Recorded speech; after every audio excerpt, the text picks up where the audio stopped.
Hello, everybody. Welcome to another Jazz After Dark Friday edition. I've got a special glass here tonight. You know what that means, right? A little side Friday glass. Who could tell me what that means, man? Special Friday treat coming my way here in just a little bit. But we have today the 10th Mountain Whiskey. And never had it before. Brand new to me. 10th Mountain Whiskey, 46% alcohol by volume. Probably sweet. Actually, quite sweet. Oh, that's good. That's more on the length of like the Horse Soldier. I'm not gonna say Buffalo Trace, but we'll go towards Horse Soldier and maybe, dare I say, Weller. So, wow, that's very good. Actually, a lot of sweetness in that one. If you like the sweeter whiskeys, that's going to be the one there. Very sweet. Almost candy-esque in a way. For those of you that are drinking water tonight, that's okay too. This is just a hangout, if you will. Talk about finance, talk about money, the markets, and all that stuff. And you guys know me, I'm not one to just be like, the greatest thing ever to hit the markets. I'm just sharing data with you. Thoughts and ideas. Now, we know we spent the week here this week talking about a lot of different topics that involve just like the next layer beyond, I'm going to start a Roth, I'm going to start a HSA, I'm going to do these things. Okay, well, that's a commendable thing to do, but we want to take it that one step lower because money's getting tighter. I keep saying that, and a lot of you haven't seen it yet, but money is getting tighter out there. The velocity of money is getting slower. That's just a fancy way of saying how often a dollar goes from, your hand to someone else's hand back to your hand again, right? So it's just that concept, the velocity of how fast money is being spent. Well, we reached a point actually during the coming out of COVID where the velocity of money hit an all-time high, meaning you weren't holding on to the dollar. As soon as it hit your hand, it was gone. And then as soon as it hit the next person's hand, it was gone. Well, with higher interest rates and the Fed wanting to make things tighter, well, that means money is going to be tighter. We're not dropping money from helicopters anymore, trying to get people to spend money, are we? Well, that means that the dollars coming into your pocket mean a lot more. We got to make the most of them. And spending a lot of time talking with clients individually on this because we have a lot of clients that we've been loose with money, all right? So it's time to tighten that up a little bit and make the most out of it. So let's talk about today, a Roth IRA, but in the sense of, anything else besides retirement. And I guess I'll start with the first one just being, if you retire early, okay, that'll be the only kind of retirement thing we talk about today. Because a Roth is just a post-tax savings vehicle. You're volunteering not to get a reward, a deduction for your contribution.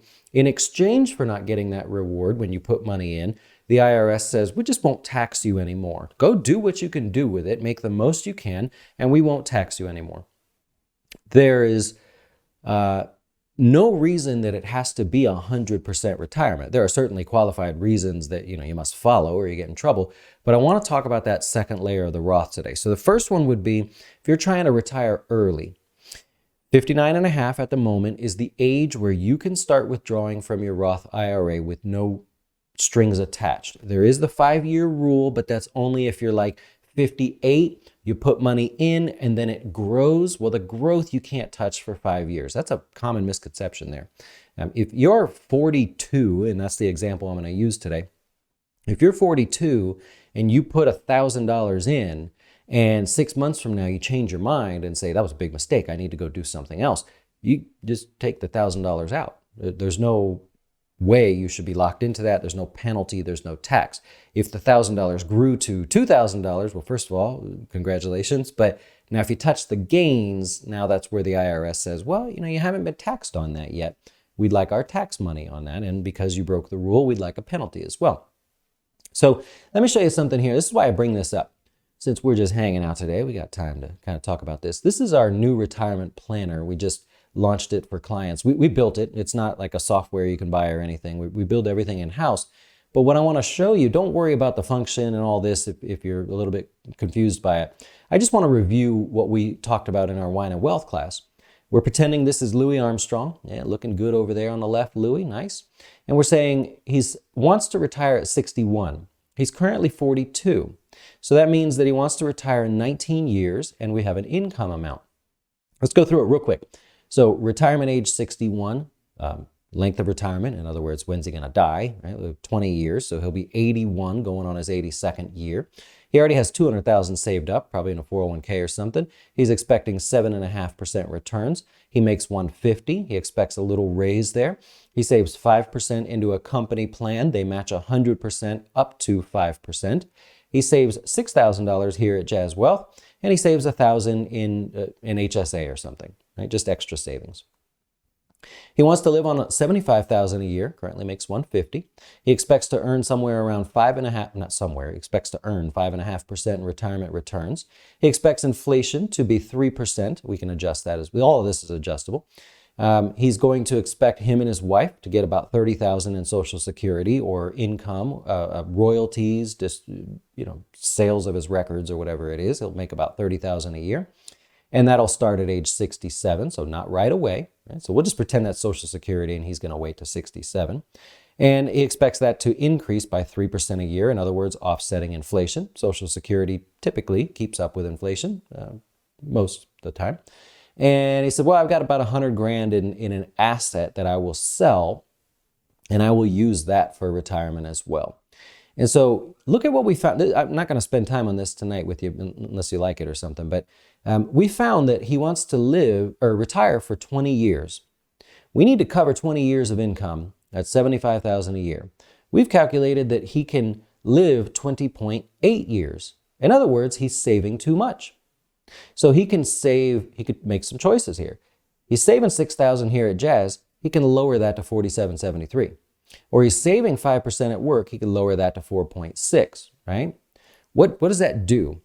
This is where we get into the topic of, no, Dustin, I'm going to save up to the limit in the Roth. It's $6,000 this year. I have that ability. It's all after tax. I want to save the $6,000. So now that we know that, no one has to pressure him to put money into other plans. He's doing okay. He's going to make it. It's going to be just fine. He can even back down a little bit. But this is where that conversation opens with clients to say, if you're going to put the $6,000 away, we know we don't need it. You don't want to retire earlier. 61's good for you. Okay, so you have extra that you're saving. Let's just put in the back of our heads that maybe that money could be used for something else other than retirement. So retiring early is certainly an example. You could take that money out, no penalty or anything like that. Maybe Louis has someone he wants to pay for college, a child, grandchild, something like that. Okay, maybe that extra money could just in the back of our heads, we could even invest it differently, but maybe that money we'll think of as you don't need it, so it's for college. You're allowed to take money out of your account to pay for your child's college. What's the benefit there? We talked about this already, right? The benefit is the federal finance, FAFSA, I'll just try to say it right, they can't see that money. They don't look at your retirement assets and say that that's part of your family's contribution. So we're essentially hiding a little bit of money that he wasn't going to use for retirement, and we actually proved that he wouldn't need it there, right? So that's a good one there. It could also be that Louis wants to buy a house for himself or for his child. You're allowed to take out up to $10,000 to be a first-time home buyer. You've probably seen me do videos of this in the past, but let me just stop for a second. First-time home buyer. Don't read that and just give up on it. You know how we all make fun of when they found out Trump was, oh my God, he's cheating the tax code, right? He's making more money than he should. I mean, that was a big deal for a while. That's the last person I can remember saying that we talked about that. Well, everybody called me afterwards. Every phone call was like, you hear publicly, that bastard. But then the phone calls are like, hey man, you see my situation. How do I do that? Of course, right? If you can legally get away with it, the man's not in jail that I know of, right? So you're going to use the law. So if we can use the law legally, let's make sure we understand it. First-time home buyer. How do we define that, IRS? Please tell us. A first-time home buyer is someone who has not bought their primary residence within the first 2 years. That's not a first-time home buyer, but that's what the IRS rules are. So myself here, my house, has it been 2 years? Feels like forever. I would be a first-time home buyer. So if I wanted to take $10,000 out of my Roth, I could and do that. I won't, but it's an option, right? Maybe you found the deal of a lifetime and you just need an extra 10 grand. But let's take it a step further. $10,000 is the amount you can take out without paying a tax or a penalty. But remember the beginning of this class? You can take out any of your deposits at any time. So theoretically, could you take $20,000 out? If you had contributed $20,000 or more over the life of the Roth, you could say, I'm going to take 10 out and I'm not going to be particular about which dollars those are because I'm allowed to touch my gains and I'm allowed to touch my deposits in this case. It's a qualified withdrawal. Bam. Could you not just come back like 10 seconds later and say, those deposits that I made, I'm going to need those too? Of course. So here we have this example where Louis doesn't know what he wants to do, but he knows he's saving too much. And in the back of his head, he could say, oh, I might be able to use that. I might be able to use the law legally to my advantage. Money's getting tighter. We need every advantage that we can get. This brings me to some of the other more detailed stuff that comes up. And you could think of your Roth as a form of disability insurance. I would argue disability insurance is rather cheap, and this is not the best option. So whoever just didn't hear that is going to bash me in the comments section, and you're wrong. So this is not a great idea. But if you become disabled, you are allowed to take the money out of your Roth. Now, you have to be disabled. There's a whole definition of this in the IRS tax code that says you have to be in a position where you cannot materially participate like you would have if you were of sound body and mind. You could be physically disabled and mentally disabled, whichever one it is, and hopefully it never happens to you, but you could say, I'm not going to pay for permanent disability insurance because the odds of that happening are not very great. But if they do, I got that loophole over there that I can use. And so that extra money that he's saving, God willing, he doesn't have to use it, but if he does, it's there and it's legal to use, okay? Let's go over here. I made some notes. I want to make sure I get everything here for you. All right. This probably happened to a lot of you out there. You lose your job. Anybody lost a job out there? So I've never actually lost a job. I haven't worked for, I did lose the job. Yeah, that's true. I was laid off. I didn't think of it. We were parting ways at the same time. So I try to paint a better picture, I guess, but we were told, yeah, we're not going to continue. So what happens if that is happening to you and you are the primary provider for your house and that you happen to get insurance through your job and now you're like, I'm not paying for Cobra. All this stuff's ridiculous. It's really expensive. I could just go do something else. It's the beginning of the year or the end of the year. Maybe I can get on Obamacare if that's your thing. You can use your Roth and IRA to pay for health insurance if you become unemployed and you want to pay for health insurance. Okay? So now, Louis Armstrong wasn't probably going to have that issue, but maybe you are. You're saving more to your Roth IRA, and you go, if I become disabled, if I want to buy a house, if I want to pay for someone to go to college, or if I lose my job and I want to pay for medical insurance that's cheaper or better, each person's a little different there, what you might need medically, but you're allowed to do that. Cool. That's the fine print. I mean, most people say Roth IRA, put money in there, take it out when you retire. I mean, not all of us need to do that. So what's the incentive to continue? There you go. There's also, it's more common, this be the last one, but there's also the ability to use the Roth to pay for large medical expenses. So I've seen this too, where people don't tell me. I find out later that they stopped their deposits and I'm like, where'd you go, man? Everything was going well. And then they didn't hear from you and stuff. They have a large medical bill and they say, I needed the money. I had to save it. And then, I went through the collections. I offered to do a payment plan or whatever it is. And boy, that stings because had they known that if the medical bill was large enough relative to their income, they could just take the money out and pay for it out of their Roth. They didn't have to struggle through that whole thing. So Louis, in this example, maybe that happens to him. Louis was an avid smoker. So chances are he probably had some medical bills. If they were not reimbursed, he could say, well, I'm going to save the $6,000, but now I'm going to have to take money out. And that extra didn't put him behind, right? Because if I change this to 4773, the extra that he takes out didn't hurt his plan. See how his plan versus what's optimal is still on track? Now, if he never touches it, okay. Now, our optimal plan is still below our main plan. In other words, the plan that you want and you're shooting for is beating what you need to do. So keep that in mind as well. The point being, it's kind of like the HSA thing that we talked about. You're using the product for what it's giving you in terms of benefits, but you may not use it for what you're supposed to use it for. And I use air quotes for supposed to because there's no law that says you have to use the HSA the way we talked about. There's no law, well, there are laws, but they're not forcing you to only use the Roth for retirement. So you get tax-free growth. You could do any kind of number of things. Me and Eric talked about this the other day. You could, earlier today, time's flying by.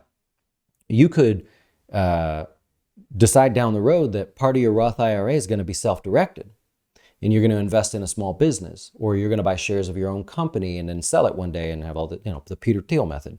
You could invest in real estate as long as it's not yours. I mean, so there's all these different directions you can go, and you can see where it's really difficult for me to make a general video and try to guess where you guys are at. So, we try to shoot things out there and then, listen to feedback and stuff.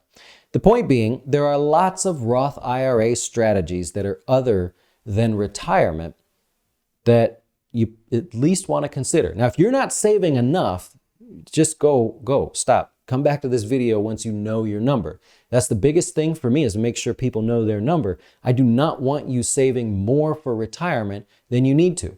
There's just no point. You can have a cushion, but there's no point in scrimping and stressing and so I'm going to save all this money. I hate putting all this money away for retirement. Just get where you need to be. And then if you save any more, well, is there an advantage? If there's no advantage, take that money, go do something else. You know what I mean? Let's work on your wealth. Let's build your legacy plan. Let's build the business you always wanted to. Let's work on that. Maybe you want to retire and you want to have a hobby that generates some income or something. I've seen all the stories. That's why I rattle these things off. Anyways, I wish you a good Friday. And if I could give you homework for this Friday, just think about how you can make more out of the dollars that you're putting away or putting towards goals and things without putting more dollars towards them. The answer is not, I'm really good at making money, so I'll just go make more money. Take the dollars you have and say, am I being as efficient as possible with all of them? Working within the rules, the tens of thousands of pages in the IRS tax code, am I working within the rules to make the most out of that dollar, and so on and so on? I'm telling you right now, you can mark this date. It'll be Friday right here, that we're going to get to a point where you go, a dollar's hard to come by. Money's going to get tighter. Make the most of the money while it's there. It's available. There's lots of it out there. You probably lived through that. And let's get ready to be a little tighter with it, right? That's all it is, man. That's the whole thing behind get your dough straight. Just do right by your dollars efficiently, legally, and squeeze the living daylight out of them. All right, I'm going to wrap it up there and go enjoy the rest of this 10th Mountain Whiskey. I have to give the 10th Mountain Whiskey, I would say 80 out of 100. I happen to like the sweeter bourbons and sweeter whiskeys there, and this one's definitely on the track there. I'm missing the cherry from the other night, though. That was phenomenal. So I will enjoy this. This is an American whiskey, so I'll go learn a little bit about that and enjoy the rest of this. You guys enjoy the rest of your day or evening and weekend. And we'll see you next week. Adios.